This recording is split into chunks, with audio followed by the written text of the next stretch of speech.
Dans le monde de la finance, quand tout s'effondre, il y a une seule question qui compte vraiment. Quelle est la pire perte possible? C'est la question qui peut empêcher de dormir. Aujourd'hui, on va décortiquer ensemble les outils que les professionnels utilisent pour tenter d'y répondre. C'est un voyage au cœur de la gestion du risque. Alors, voilà notre feuille de route. On va d'abord poser cette question fondamentale. Ensuite, on explorera 3 grandes méthodes pour y répondre, de la plus simple à la plus complexe. Après ça, on verra comment on vérifie si les calculs tiennent la route et on finira avec les meilleures pratiques du secteur. C'est parti. Première section, la question à 1 milliard. Tout part d'une peur que chaque investisseur, du plus petit au plus grand, a déjà ressentie au fond de lui. C'est ça, la question centrale. Peu importe si on gère des milliards ou ses propres économies, connaître la réponse potentielle, c'est crucial.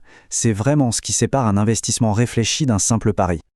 Et pour y répondre, les professionnels ont un outil principal, la Value at Risk, qu'on appelle la VAR. C'est un chiffre unique qui cherche à dire « Voilà, je suis sûr à 99% qu'on ne perdra pas plus que ce montant demain ».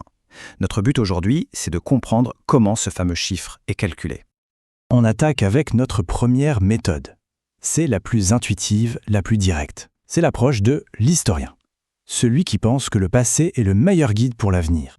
La philosophie ici, elle est d'une simplicité désarmante. Pour prédire ce qui peut arriver demain, on regarde simplement ce qui s'est déjà passé hier, avant-hier et les jours d'avant.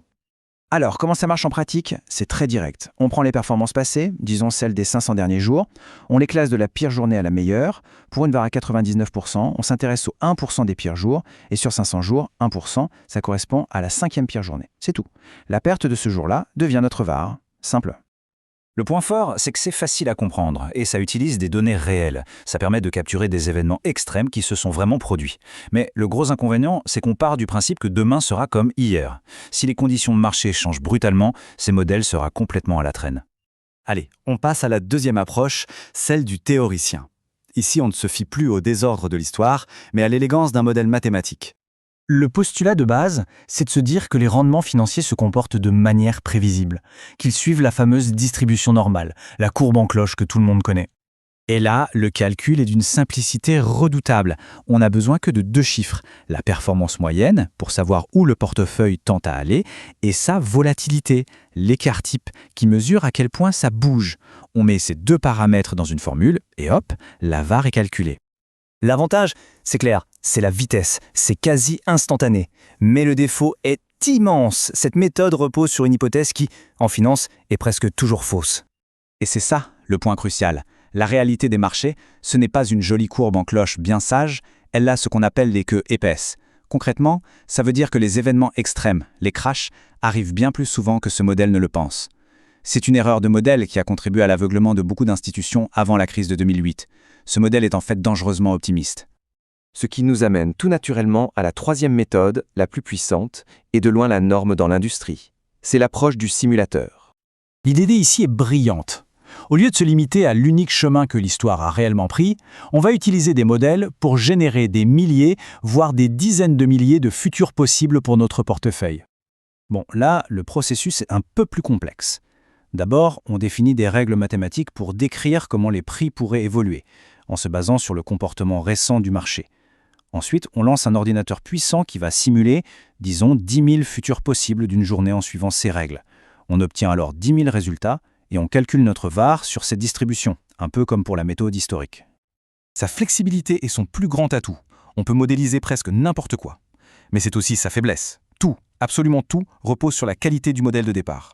Si le modèle est mauvais, les 10 000 simulations seront toutes à côté de la plaque. C'est ce qu'on appelle le risque de modèle. Très bien, on a calculé notre VAR avec une méthode super sophistiquée. Mais comment savoir si notre chiffre est fiable? C'est là qu'intervient l'étape la plus cruciale, le moment de vérité. C'est la question que tout gestionnaire de risque doit se poser, tous les jours. Un modèle de risque qui n'est pas validé n'a aucune valeur. Et ce processus de validation, ça s'appelle le backtesting. Le test le plus courant, c'est le test de Kupiec. Et l'idée est très logique. Si un modèle de VAR est réglé à 99% de confiance, eh bien ça veut dire qu'on s'attend à ce qu'il se trompe 1% du temps. Sur une année de marché, avec environ 250 jours de cotation, 1%, ça représente exactement 2,5 jours. Le test consiste donc simplement à compter l'an dernier combien de fois la perte réelle a dépassé notre VAR. Si on trouve 2 ou 3, super, le modèle est bon. Si on en trouve 10, le modèle sous-estime le risque et il faut le jeter et recommencer. On a exploré les méthodes, on a vu comment les valider. Maintenant, mettons tout ça ensemble pour voir comment un professionnel aborde réellement ce problème au quotidien. Ce tableau résume parfaitement notre parcours. La simulation historique, simple, mais un peu trop tournée vers le passé. La méthode paramétrique, très rapide, mais basée sur une hypothèse fausse, donc peu robuste. Et enfin Monte Carlo, la plus robuste, la norme, mais complexe et très dépendante du modèle choisi. Alors concrètement, que fait un pro ? D'abord, il ne se contente pas de la VAR. Il utilise souvent l'expected shortfall, une mesure qui répond à la question « Ok, et les 1% de jours où la VAR est dépassée, à quelle perte moyenne doit-on s'attendre ?» C'est plus pessimiste, donc plus sûr. Ensuite, un pro ne se fie jamais à un seul modèle. Il en combine plusieurs pour voir s'ils racontent la même histoire. Il backteste sans relâche, chaque jour. Il adapte son calcul à son horizon d'investissement et surtout, il complète toujours son analyse avec des stress tests en simulant des crises comme celle de 2008 pour voir comment le portefeuille réagirait vraiment dans l'œil du cyclone. Et on va terminer avec cette pensée. La VAR, c'est un outil statistique puissant pour quantifier le risque dans des conditions de marché qu'on pourrait qualifier de normales, même les 1% de jours extrêmes. Mais elle ne pourra jamais prédire ce qui se passera lors d'un véritable signe noir. Cet événement qui semble absolument impossible jusqu'au jour où il se produit. La gestion du risque, finalement, c'est aussi et surtout se préparer à l'impensable.